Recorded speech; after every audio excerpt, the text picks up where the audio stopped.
What is a black hole?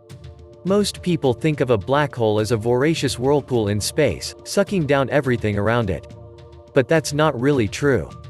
A black hole is a place where gravity has gotten so strong that the escape velocity is faster than light. But what does that mean, exactly? Gravity is what keeps us on the Earth, but it can be overcome. If you toss a rock up in the air, it will only go up a little ways before the Earth's gravity slows it and pulls it back down. If you throw it a little harder, it goes faster and higher before coming back down.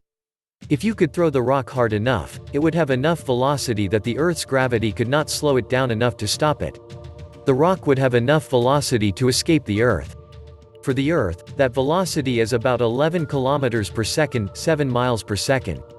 But an object's escape velocity depends on its gravity. More gravity means a higher escape velocity, because the gravity will hold onto things more strongly. The Sun has far more gravity than the Earth, so its escape velocity is much higher, more than 600 kilometers per second, 380 miles s. That's 3,000 times faster than a jet plane. If you take an object and squeeze it down in size, or take an object and pile mass onto it, its gravity and escape velocity will go up.